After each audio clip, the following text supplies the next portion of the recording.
He came in before dawn always, before the recruits pushed a mop across the weight room floor like he'd done it 1,000 times. Hood up, eyes low, no one paid attention to him. Until one morning, a young SEAL candidate bent to tie his shoe and froze. Just behind the man's ear, under the edge of a faded collar, was a tattoo, an old mark nearly washed out. The kind only one group of men ever earned, and only after surviving something no one talked about. Welcome to the Human Stories. Before we continue, tell me in the comments, from which city in the world are you watching this video today? And if you believe stories like this need to be heard, hit that subscribe button and help us honor those who were never meant to be forgotten. No one knew his name. On the duty roster, he was just listed as maintenance civilian contractor. He wore the same uniform every day, gray coveralls, dark blue hoodie, scuffed boots that never quite lost the reddish dust from somewhere out west. He showed up every morning at 04:30 sharp, always before the instructors, always before the recruits. No one ever saw him arrive. He was just there, emptying bins, wiping sweat off mats that weren't his, cleaning mirrors. No one thanked him for. He never spoke, unless spoken to, and even then, he kept it brief. Morning. Copy. All yours. The SEAL compound gym wasn't like a normal gym. It wasn't loud. It wasn't flashy. It was sacred. Every man who stepped through its doors knew that iron meant pain, and pain was the currency of transformation. Grunts, plates, and discipline filled the air. Candidates ran through circuits until their hands bled, and instructors pushed them harder than most human minds could comprehend. And yet every day, before the sound of chalk and steel took over, there he was, mopping, sweeping, restocking, disappearing. Most of the younger guys didn't even look at him. They were too focused on surviving the day. But some of the older instructors had noticed a few strange things. The way he folded towels, precise, tight. The way he stacked plates, always balanced by weight, not just size. The way he watched the new guys in the mirror, never staring, just observing, like he was scanning. He didn't wear headphones, never had a phone on him. And though he moved like a man with age in his back, there was something off.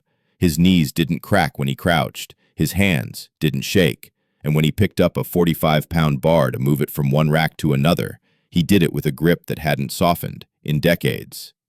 Recruits joked once that he was probably some burnout or reject. One even whispered, "Betty applied years ago and washed out." But one of the older instructors, a former team leader named Mason, had shut that down with a glance. Mason was tough, quiet, and not prone to nonsense, but even he didn't look the janitor in the eye when he passed. The base had seen hundreds of civilians over the years, kitchen staff, drivers, contractors, but no one stayed long. The hours were brutal, the security intrusive. Most couldn't handle the environment, except him. He never complained, never took a day off, never got in anyone's way. The only detail anyone ever remembered was this: he always kept the hood up, even indoors, even in July. But one morning, in the middle of summer, just after a brutal weight circuit, a recruit named Dawson collapsed onto a bench. He leaned forward to catch his breath and glanced sideways at the janitor who were wiping down the nearby floor. The hood had slipped just enough to expose a patch of skin behind the ear, tanned, scarred, and inked, a tattoo barely visible under the collar line. Dawson stared at it, blinking sweat from his eyes. It wasn't a biker symbol. It wasn't tribal. It was military, very specific. A trident piercing a skull, the kind worn only by SEALs who had completed Tier 1 black missions. Missions that weren't even acknowledged on paper. The kind of ink no one outside those ops would ever have or dare to wear. He didn't say anything at first. He just watched as the janitor straightened, adjusted his hood, and walked away. Silent as always, mop bucket trailing behind him like nothing had happened. But from that moment on, Dawson couldn't stop wondering, and neither could the rest of the compound. Dawson didn't say anything that day. He wasn't even sure what he'd seen. Maybe it was a trick of the light or his imagination filling in blanks out of exhaustion. But the image stuck with him, the angle of the ink, the style of the lines, the faded clarity that only came from years in the sun. He looked it up that night alone in his bunk, scrolling through forums he wasn't supposed to know about. Operators, special missions, unconfirmed teams, most of it was garbage. but some of the images matched. Not exactly, but close enough. Trident skull, covert. The next morning, Dawson kept his eye on the janitor, not staring, just watching. He wasn't alone. Others had noticed the shift. The instructors started hesitating around him. The officers didn't rush him, and Mason, the former SEAL-turned-trainer, watched him differently now. Not cautiously, not suspiciously, more like someone measuring distance between who they are and who they once served with. Someone finally asked a question. It was Grant, a big guy from Texas who had already washed out once and come back meaner. He made the mistake of calling out, half joking, "Hey, old man, you ever do more than clean sweat off the floor?" The gym went quiet. No one stopped training, but the noise shifted. The janitor didn't turn, didn't blink, just kept mopping the bloodstained corner of the mat where two candidates had gone too hard on grappling. Grant chuckled. Awkward. Guess not. And then Mason walked over to him. No yelling, no threats. He just leaned in and whispered, "If you want to finish this program, I'd shut up and show some damn respect." That changed everything. Grant didn't say another word for the rest of the day.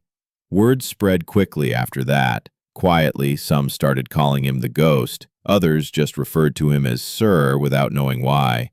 He never responded to any of it, but his presence changed. He was still silent, still early, still invisible by routine, but now people noticed. He moved, like he was mapping the room, eyes always tracking exits, weaknesses, posture. Some said he knew who was going to wash out before the instructors did. And then, one afternoon, something happened that no one could ignore. The fire alarm went off during a weight circuit. False trigger, a tech malfunction from a new control panel, but per protocol, the gym was evacuated. Most recruits jogged out, some instructors followed, but one trainee, Simmons, collapsed midway out.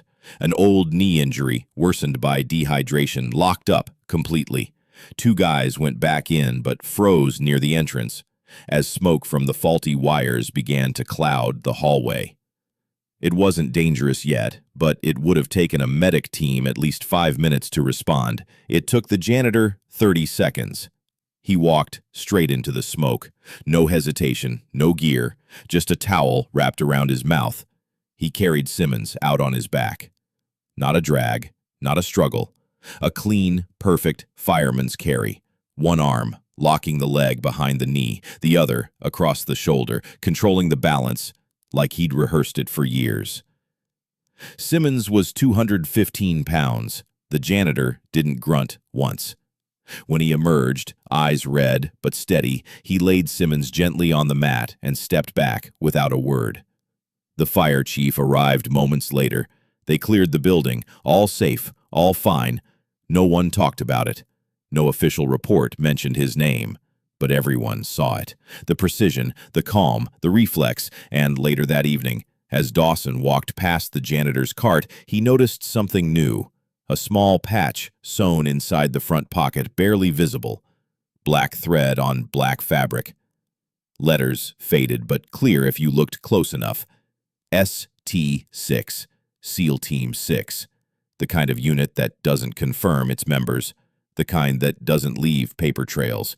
The kind that disappears men when they retire, if they retire. And suddenly, everything made sense. The next morning, everything felt different, not because anyone said anything, but because no one did. There were no jokes, no half glances, no questions whispered in locker corners, just a quiet shift in energy, like the room had decided to recalibrate itself around someone they'd all misjudged. The janitor still came in at the same hour, still swept the same stretch of rubber flooring, but now people stepped aside when he passed, not out of fear, but out of something heavier. Respect. The kind you don't ask for, the kind you earn before anyone ever sees it. Mason watched closely. He'd been quiet since the fire alarm incident. He hadn't approached the janitor. Not yet. But that morning, as the recruits finished their warm-up sprints, he walked over to the supply closet, where the janitor usually disappeared for 10 minutes every break.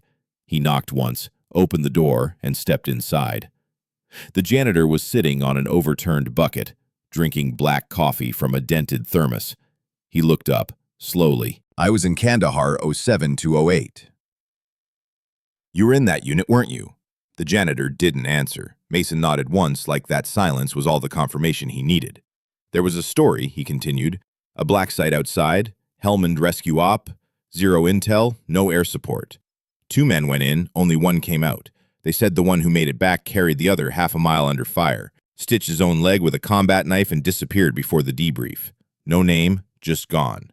The janitor stared at him, no expression, no reaction. Mason took a breath. Was that you? A pause. Then finally the janitor spoke, calm, low. You shouldn't ask questions you don't want answered. Mason didn't smile. That's what I thought. He turned to leave but paused at the door. They think they're learning discipline in that gym, but you're teaching them something else, something none of us can put on a whiteboard. The janitor looked down at his boots. They'll need it if they ever see what I've seen. And just like that, Mason was gone. Word didn't spread, not out loud, but something changed in the days that followed. One morning, a group of instructors arrived to find the janitor's locker door slightly open. Inside was a folded American flag, a single pair of desert boots, and the Old Navy Challenge coin resting on top of a worn name patch. The name said Hayes. No first name, no rank, just 5 faded letters. That afternoon, Dawson gathered enough courage to walk over while Hayes was coiling a battle rope for storage. Sir, he said quietly, if you were really one of them, why are you here? Hayes didn't stop coiling, he just answered, because this is where they need me. Dawson hesitated. Why not tell anyone? Hayes finally looked him in the eye. The day you need to tell people who you are is the day you've already forgotten. Then he stood up, wiped his hands on a rag, and walked away. Dawson never asked again, but that night he stared at the trident patch in his locker a little longer, and when he went to bed, he slept knowing that the man sweeping the mats might be the last line of silence between their world and the one no one talks about.